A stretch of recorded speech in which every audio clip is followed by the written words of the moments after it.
Hi everyone, my name is Marcus Fairs. Welcome to Palazzo Crespi for this really exciting talk to kick off Milan Design Week.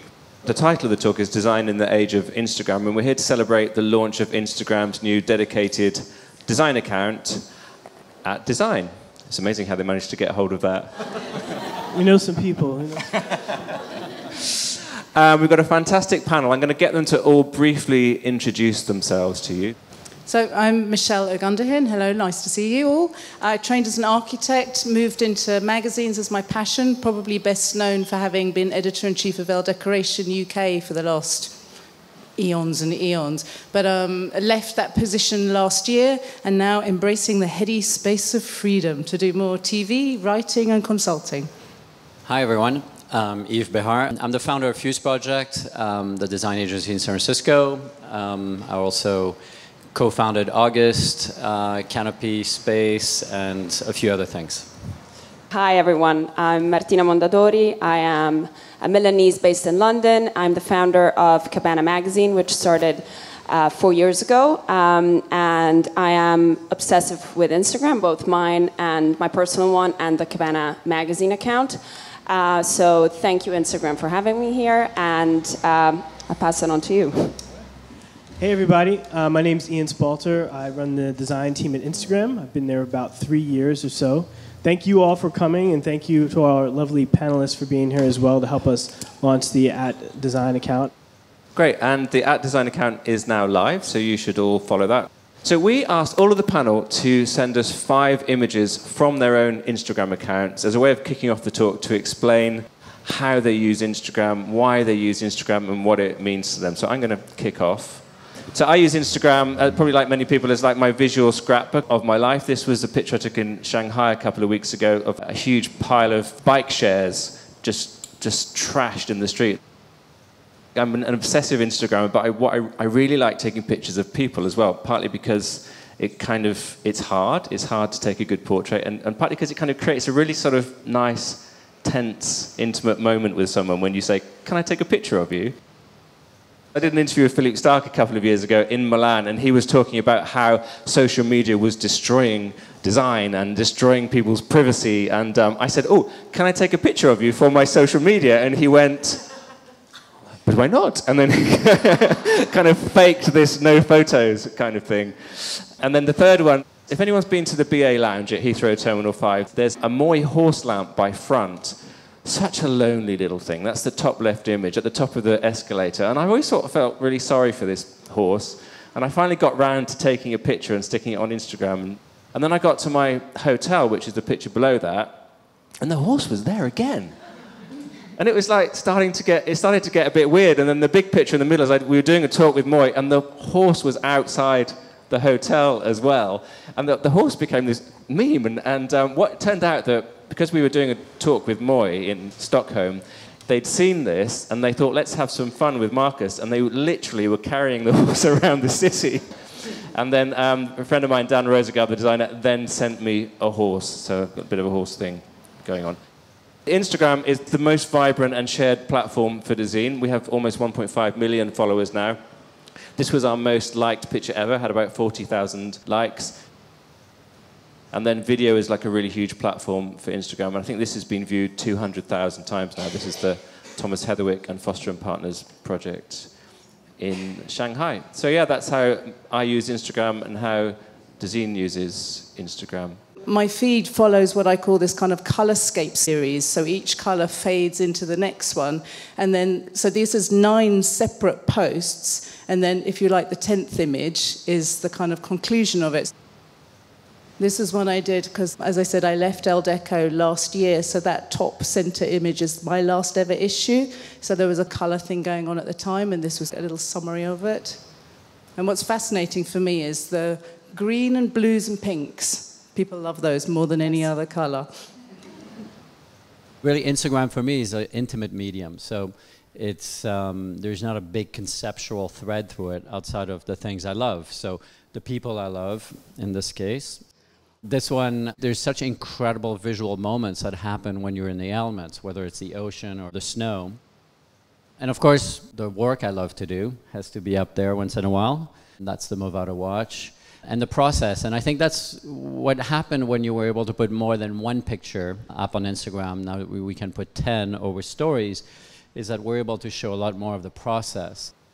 And then finally, I do like the sort of protest signs, and I do like the fact that activism often expresses itself through a visual medium as well. Great, thanks, Eve. Michelle, you were talking about colour, and there's a great anecdote.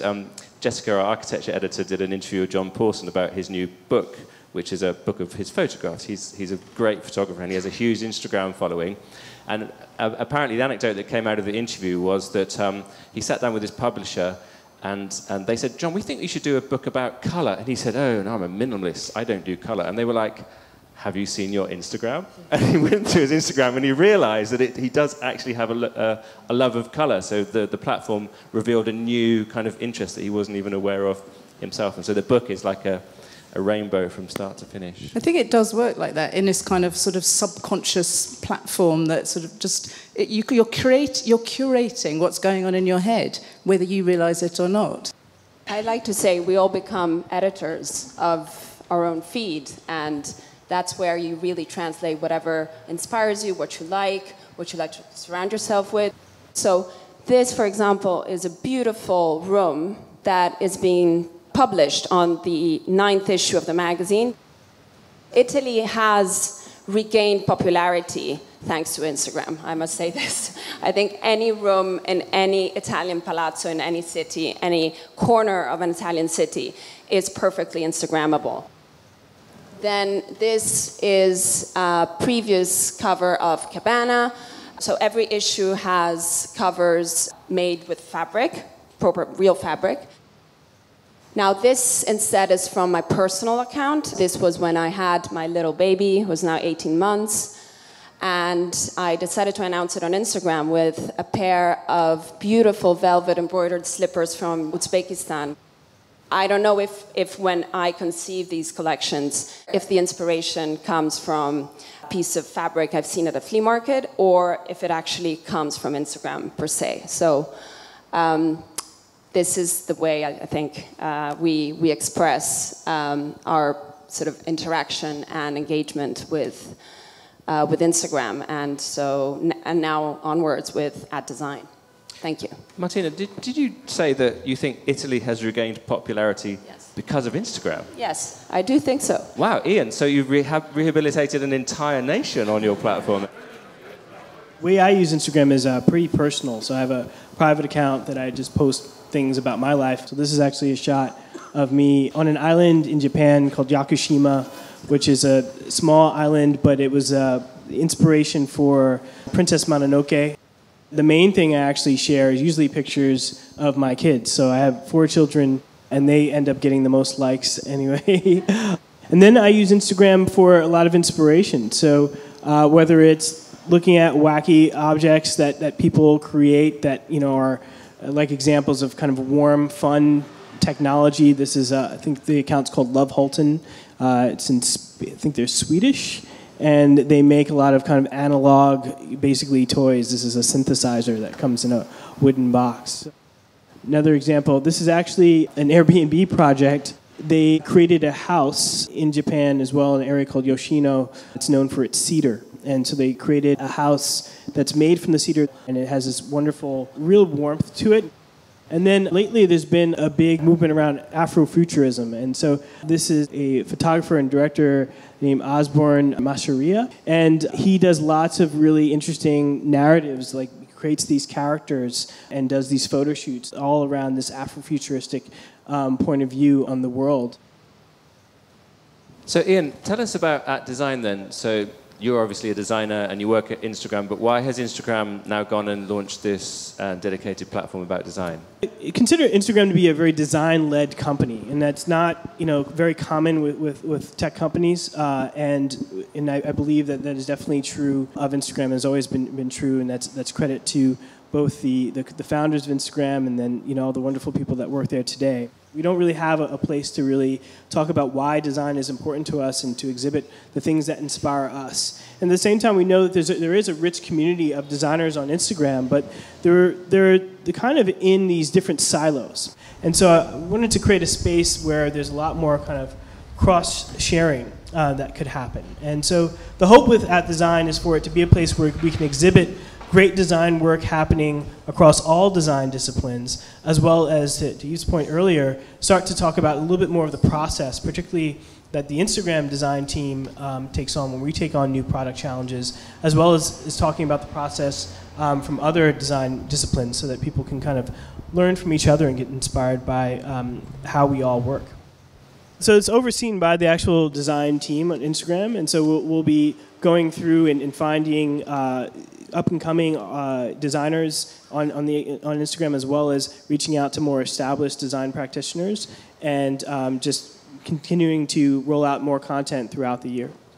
And you consider yourself like a design company in a way at Instagram, and then you've come over to Milan, and Milan is really sort of, you could view it as the old school version of design, because actually what you guys are doing out in the West Coast, and Eve, I know you work with a lot of tech companies, but that's really touching millions and billions of lives. Maybe both of you could talk a bit about how design is changing, how this use, I mean, Milan is still the most important design week in the world, let's be clear about that, but chairs and tables and lights and things like that, that's not quite where the action is these days, is it? Yeah, but I think one of the similarities is that these are products that find ways or find their way into people's daily lives. That's how I kind of look at it. You know, Instagram is something that people use hourly, some folks, but I think that it is a part of how you go throughout your day. And I think that's similar to a lot of what you see with industrial design. And I think a lot of the processes for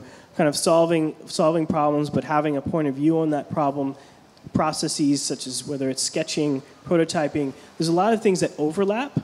So I feel like there's probably a lot more that can be learned from each other. And maybe there is an anecdote here, which is, if it wasn't for designers, maybe Instagram wouldn't be around. Right. When the founders, Kevin and Mike, started Instagram, they saw the platform, they saw, designers were not precious about the pictures, yet as everyone said here, it's their images is their language of inspiration and communication.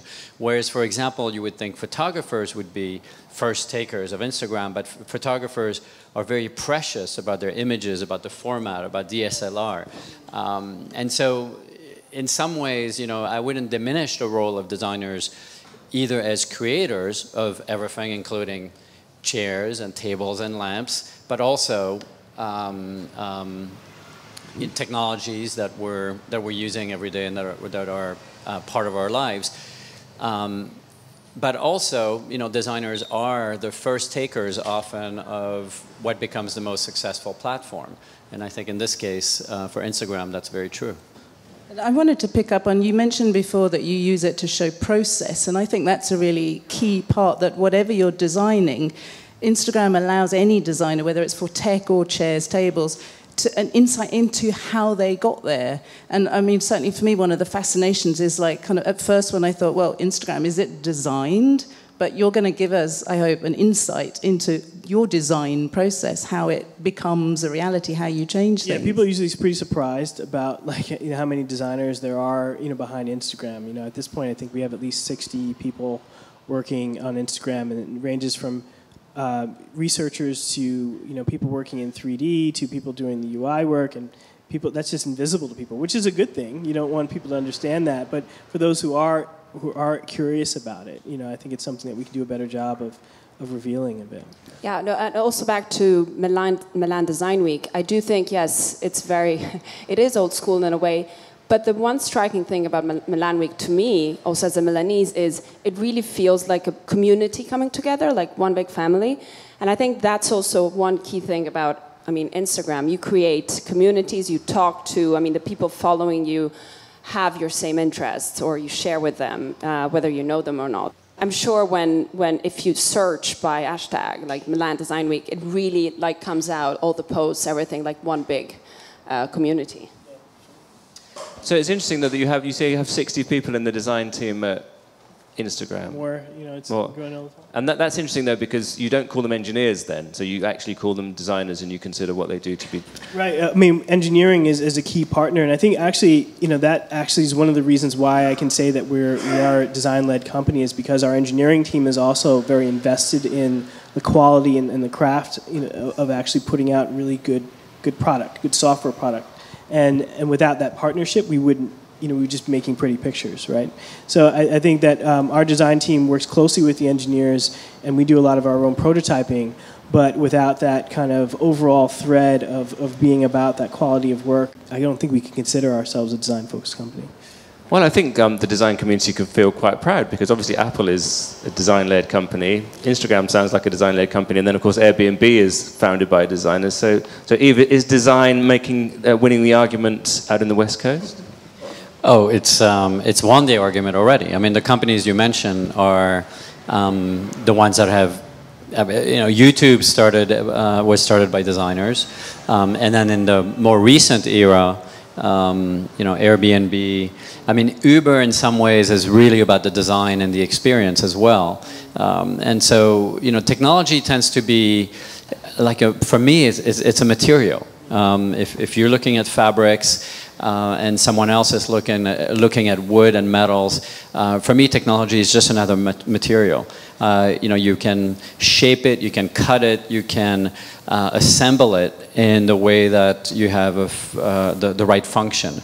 And I think, you know, for a lot of people here, technology seems to be very intimidating.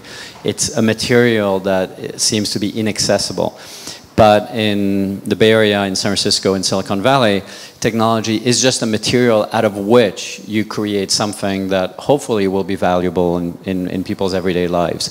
And that's where I think we really see design leading, because technology by itself is really, you know, whether you talk about AI or robotics or software, is just nothing special, nothing interesting, until designers take a hold of it and shape it into what it is that they want.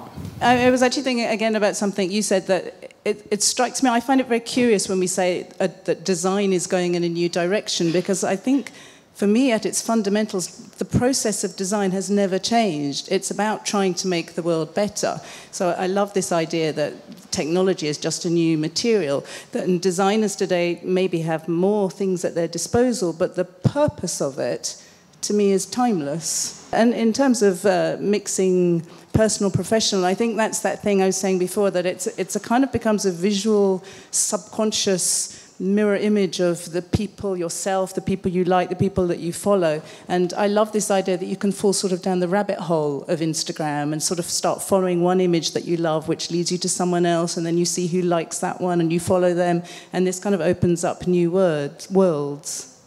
Through Instagram, suddenly you can act on instinct and on something that you like, without the sort of crazy process of purchasing furniture or design in general. And I think for designers, it becomes a way for them to communicate and to sell directly to your customers.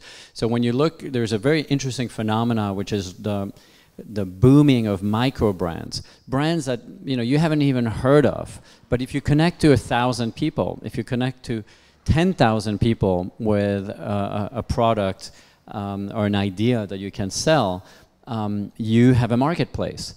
And I think we're talking about designers who start these giant companies like Airbnb, but we also should be talking about designers who are able to start these micro brands that connect with a specific group of people who are willing to sort of pay and support this designer.